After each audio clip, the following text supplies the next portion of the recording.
I am running a full-fledged Linux computer on my 10-year-old OnePlus 5T mobile phone. And no, this is not an emulator. Not only that, I'm also running a full-fledged Home Assistant server perpetually running on this mobile. So two big use cases that you can do on your old phone. And just to show that this Home Assistant server actually works, I'm going to toggle the lights behind my desk. Do that here. And as you can see, the light behind the desk got turned off. And of course I can turn it back on again and it's back on. So this is a really cool way to repurpose your old device. In the process, you will learn a lot about how Linux environments work, how servers work, so on and so forth. Welcome to this channel. And in this video, I will show you how to do all of this step by step. There is no rooting necessary for your device. If you have an old Android installed in your device, that's fine. So the way this video will work is, first I'll show you how to install Lineage OS. You can skip this step, it's completely optional, but I like to tinker around and start with a clean slate. Number two, I'll show you how to basically install the script that lets you throw in a complete full working Linux environment on your old Android device. And by the way, this is a direct connection to the kernel. So this is not an emulator. This is an actual Linux computer that's running in your old Android mobile.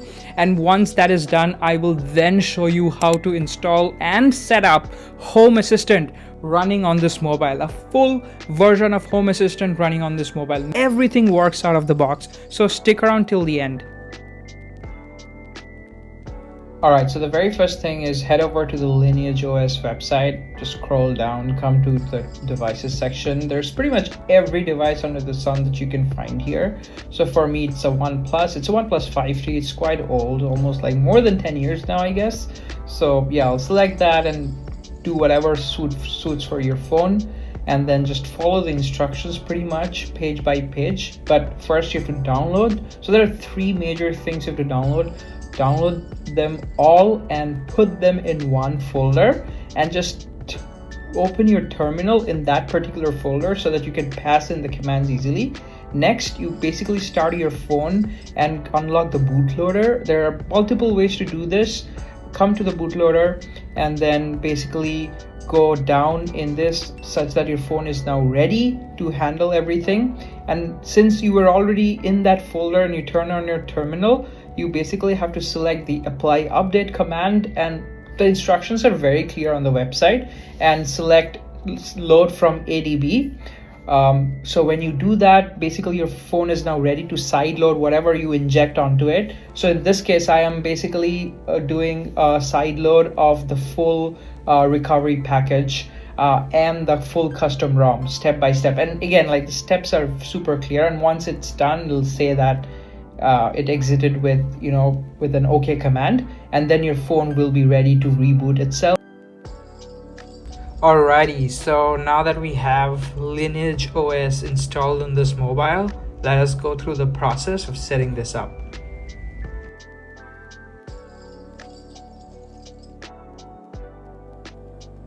I always, as usual, keep forgetting my password.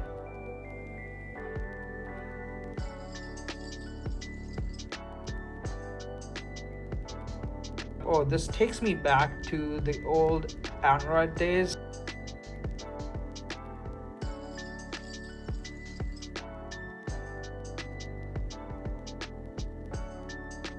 Here we go. Wow, this is so pretty, everyone. This looks really good. Like, look how clean this is. And no bloat, right? Bare minimum, the stuff that, like, just you need to kind of keep this thing running. That's all. No Google, by the way, so no data going here to there. Everything local running on this device.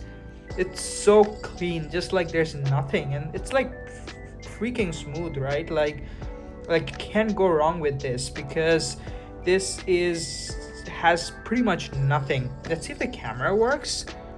Oh yeah, it does. Jeez. Yeah, I mean, the camera, it's like almost embarrassing. It's dirty. The lens is dirty, but this works, right?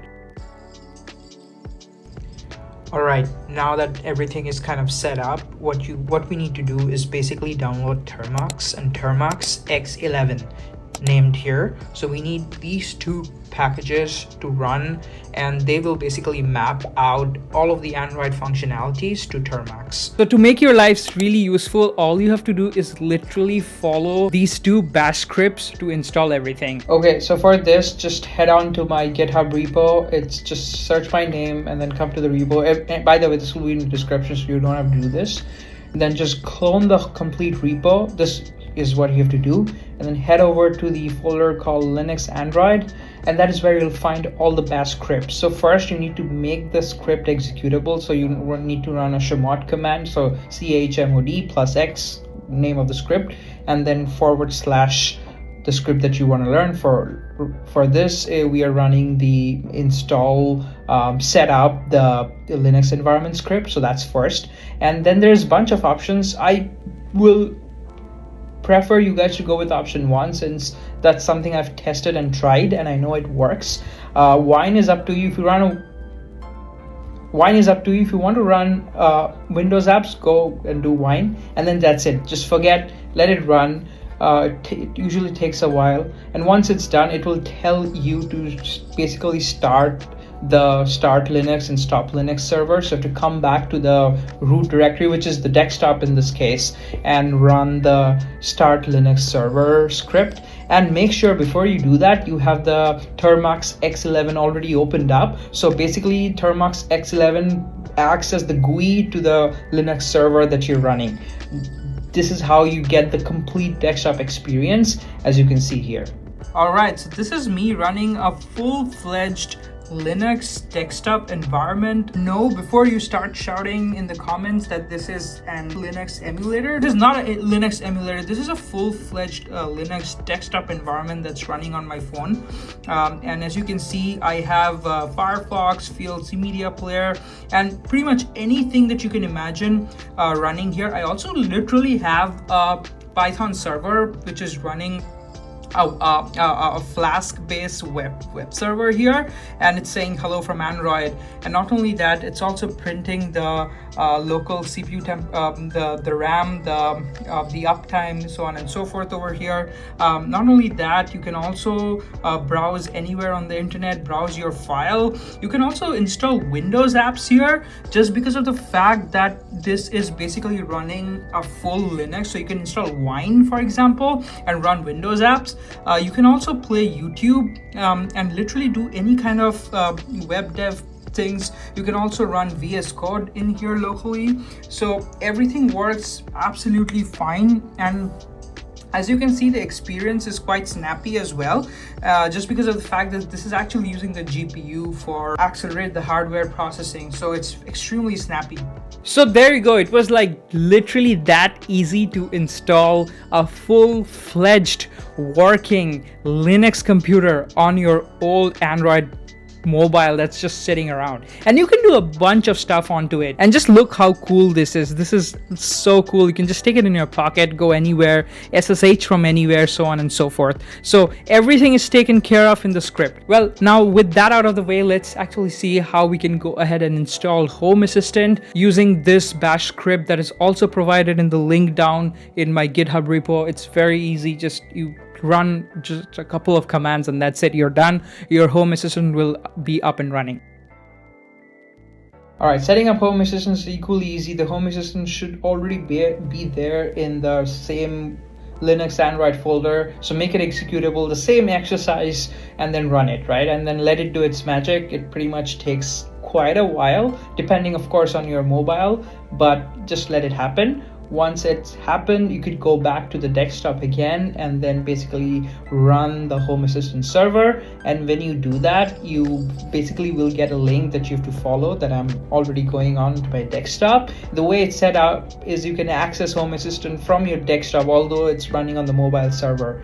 And then it's pretty straightforward and intuitive onboarding process. And once you're done, you will be basically greeted onto the dashboard where you can just go ahead and add all your devices. It's like that simple to add all your devices. There's a huge community around Home Assistant that pretty much has every possible device that could in theory work can make you work. So in this case, I'm basically adding like some Tuya smart plugs, which pretty much controls all of the lights in my room. And basically I just imported all of the settings from my mobile app to here by scanning the QR code, and bam, that was that simple. Everything just basically loaded here. So as you can see, that kind of confirms that all of the lights and the sockets were kind of added here. Basically I just imported them from the Smart Life app, which is like super easy to do, as you saw. And let's see if this actually works. So let's let me turn off this light, and the whole LED strip should be off. Let's see if that works. Oh yeah, it does. So cool. So just as you saw, adding lights of other brands are also super easy. For example, I just added this TP-Link light, which is basically that smart light over there, and it was like fairly straightforward to add this. And I also can basically customize, change the brightness from here. So as you can see, it's less brighter now. I'll decrease it further, so you know that all of that is perfectly available. And then I could also head and change in the color. So let me set a blue color from here. And as you can see, that kind of perfectly reflects over there. So like it's a full working home assistant, which is basically running on this Android phone. Let's quickly show that. So as you can see, the server is currently running here, and it's basically running a full-fledged home assistant, no compromises made here. Okay, so in this video we basically learned how to repurpose your old Android device to make it into a fully functioning Linux machine, and also we learned how to install a complete version of Home Assistant, set it up properly so that you can connect all the lights and appliances, smart appliances around your home in one consolidated dashboard. So I hope you found this video really useful, and if you did, please consider subscribing to the channel and comment down below what is the next thing that you want me to see. And I'll catch you guys in the next one. Until then, keep building and keep commenting down below, and let's see what we can do together. All right, bye.